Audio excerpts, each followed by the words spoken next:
Bienvenidos a esta videoclase de probabilidad y estadística. En esta oportunidad vamos a tratar el tema de estimación de intervalos de confianza para la media con sigma desconocida. Siempre recordando que tenemos como objetivo de la unidad aplicar diferentes test estadísticos para validar diferentes tipos de hipótesis estadísticas. Bien, procedemos antes a recordar un poquito este concepto de intervalos de confianza para la media. En realidad, cuando hablamos de intervalo de confianza es porque hemos tomado una decisión para llegar a este nivel. Tenemos dos oportunidades para hacer estimación de parámetros. La que es puntual, cuando hacemos el cálculo directamente, digamos, del promedio, que es lo que nos interesa en esta ocasión, de sumar todas las observaciones y dividirlo entre el número de observaciones, eso me daría un estimado del parámetro media poblacional a través del promedio. Pero muchas veces el promedio no es suficiente. Entonces, en lugar de tener un parámetro puntual, escogemos un intervalo donde puede oscilar el verdadero parámetro poblacional. Esto es porque en las situaciones de la práctica, de la vida diaria, encontramos que es un poco incierto hablar de un promedio.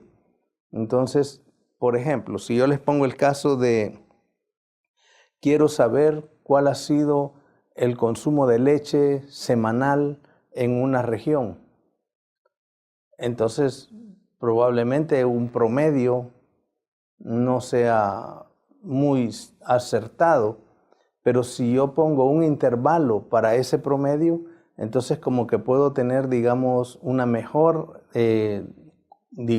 experiencia para el productor de cuánto es lo máximo y lo mínimo que necesito producir para mantener a la población con ese producto. Entonces, son decisiones que se toman en las investigaciones de acuerdo a las necesidades. Entonces, por eso es conveniente tocar el tema de intervalos de confianza. Para la media, esto es cuando se conoce el valor de sigma, la desviación. Esto fue lo que se vio en un video anterior. Dice que para utilizar este intervalo hay varias suposiciones. Primero, que la distribución es normal. Cuando yo tengo la distribución de la media distribuida en forma normal, entonces puedo aplicar con seguridad este intervalo de confianza. Aquí está calculado para el 95% de confianza, lo que significa que estoy aceptando un error del 5% como, digamos, como posibilidad de equivocarme al estimar que el parámetro promedio se va a encontrar entre los límites que me defina este intervalo.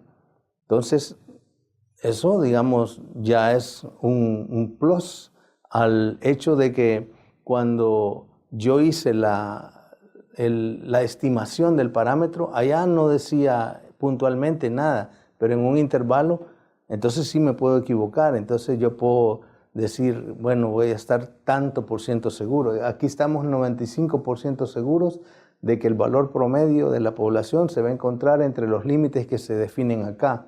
Y esta es la forma como se aplica, digamos, el promedio.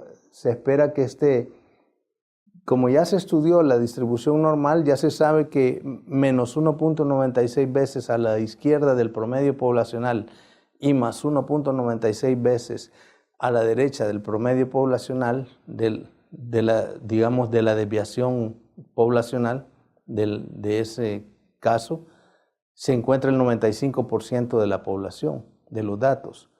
Entonces, eso significa esto.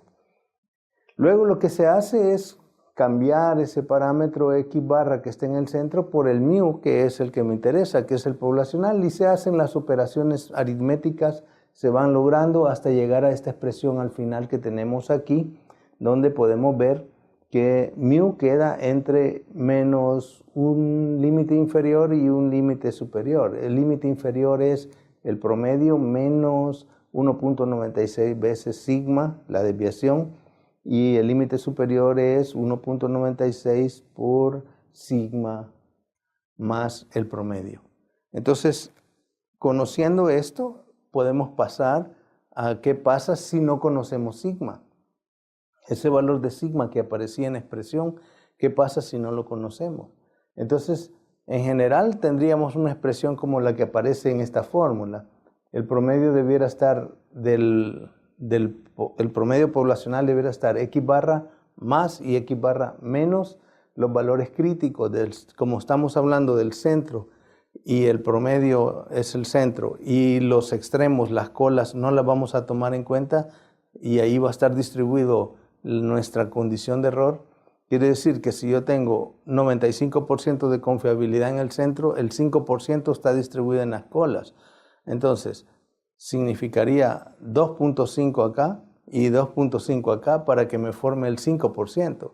Eso sería alfa sobre 2, que es lo que está indicando el z crítico que aparece ahí. Y la expresión sigma sobre raíz de n es para el concepto de estandarización. Cuando hacemos esto a hacer llegar, digamos, la variable de interés a que sea una variable normal estándar con promedio 0 y desviación estándar 1. Entonces, pasamos al cómo vamos a tratar ese caso. Primero, definimos que para estimar la varianza, ahora lo vamos a hacer a través de un concepto que hemos llamado cuasi varianza y cuasi desviación estándar, que sería la raíz cuadrada del S cuadrado. Como en el caso normal, digamos, la desviación era sigma cuadrado y la varianza era sigma cuadrado y la desviación es sigma. Entonces, y los equivalentes para el caso es acá S cuadrado y S. Y lo otro es que en vez de dividir entre n como se hace en el caso poblacional, ahora vamos a dividir entre n menos 1, porque decimos que perdemos un grado de libertad al no conocer el valor del parámetro. Entonces ponemos n menos 1 como denominador en la expresión y ahí tenemos ya nuestras fórmulas asociadas. Ahora este concepto aquí abajo me indica de que el S cuadrado es un estimador insesgado del sigma cuadrado, lo que significa que no se desvía, es decir, que es un fiel, digamos, representante del valor de la varianza. Además, vamos a tener que recurrir a la herramienta computacional R para el cálculo. Aquí hay un ejemplo de cómo se calcula, vamos a volver a él en un momento, solo a aclarar que estamos tratando con n igual 25, que sería el tamaño de la población. Los grados de libertad los estamos definiendo como n-1, el nivel de confianza es 0.95, lo que me deja un alfa igual a 1 menos 0.95 de 0.05, y el alfa entre 2, que sería el alfa 2 que estamos definiendo aquí. Entonces ahí vamos encontrando los parámetros para poder aplicar la distribución que nos interesa, en este caso va a ser la t. Vamos a hablar de eso en un momento. ¿Qué hacemos cuando sigma es desconocida y el tamaño de la población es mayor que 30? Mayor que 30 es un estimado que se ha estandarizado, no es una fiel, digamos, no es una ley, pero es una estandarización que se acepta y se mantiene y se conocen los resultados y se entienden que son de esta forma, tomando n mayor que 30, una población grande de valores. Claro, 30 no es tan grande para algunos casos, ¿verdad? Pero si tuviéramos 300 ya sería grande. Entonces, siempre que sea mayor que 30 lo vamos a considerar así, menor que 30 va a ser pequeño. Entonces, ¿qué hacemos? Creamos esta variable z que está indicada acá y decimos que z va a ser igual a x barra menos mu sobre este factor de error que aparece aquí, s sobre raíz de n, y ahí estaríamos hablando de que estamos estandarizando la variable normal que teníamos x original, la estamos haciendo normal con promedio 0 y desviación 1. Entonces, esto nos ayuda porque si ya sabemos que la z se está comportando de manera normal, podemos aplicar lo que hemos visto anteriormente acerca de los intervalos de confianza cuando las distribuciones son normales.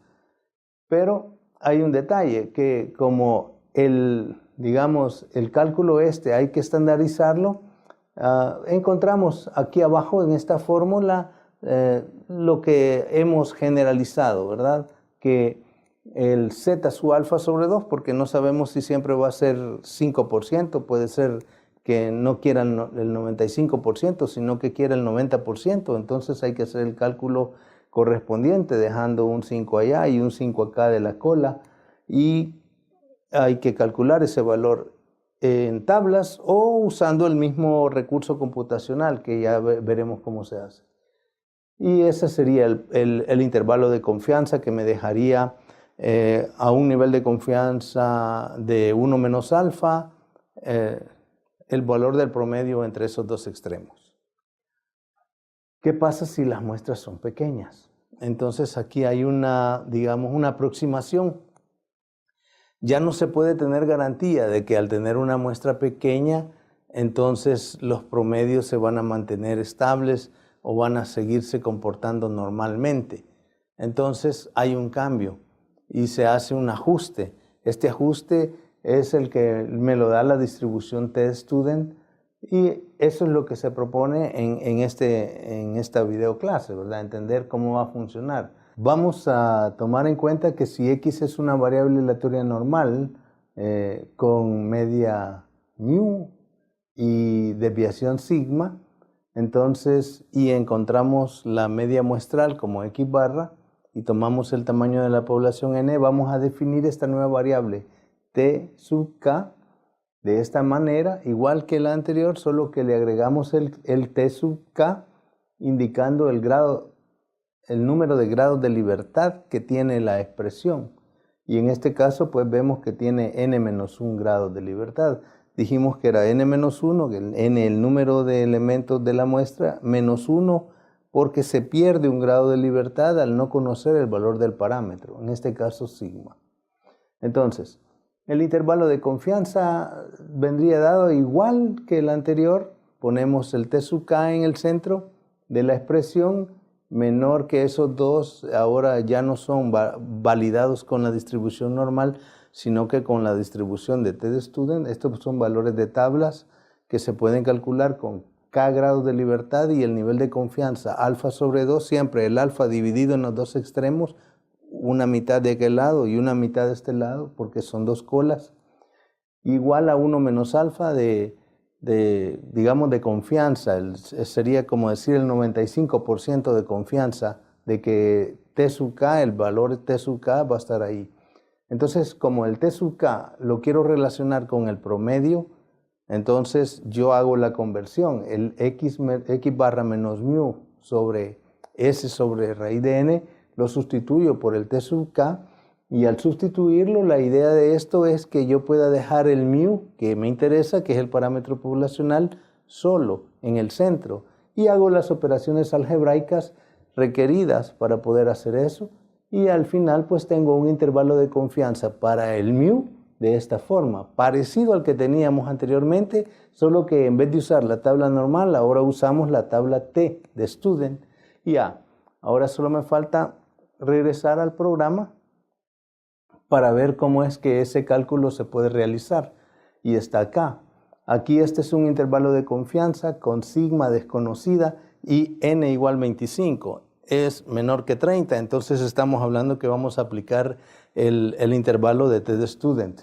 Me dice los grados de libertad, n-1. Ya sé que si son n valores en la muestra, menos 1 que se pierde por no conocer el valor del parámetro, 25 menos 1 sería 24 los grados de libertad, y el nivel de confianza lo estamos definiendo al 95%, como en el caso anterior de la normal, y el alfa es 1 menos el nivel de confianza, y el alfa sobre 2 es alfa 2 en este caso, y seguimos, ¿verdad? Haciendo primero X barra, le estamos llamando X bar al promedio de 90, un ejemplo, ¿verdad? Y el S lo estamos definiendo como 36, esta es la forma de asignar.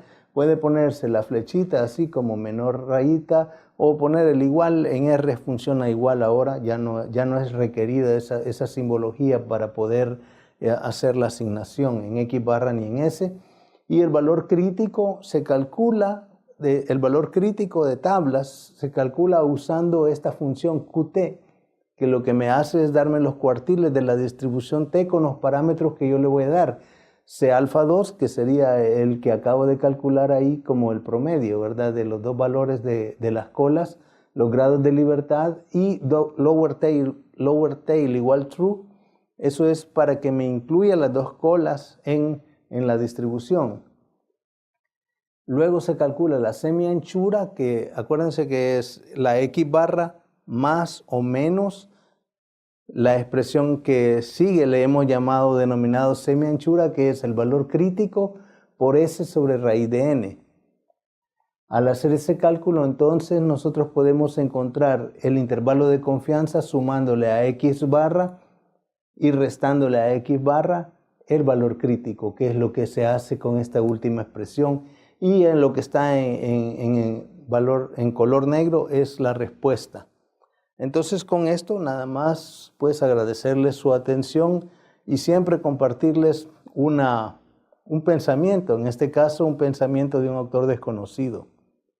No hay ascensor para el éxito, tienes que tomar las escaleras. Lo que significa es que si quieres tener éxito, tienes que esforzarte y seguir adelante, aunque sea difícil subir gradas.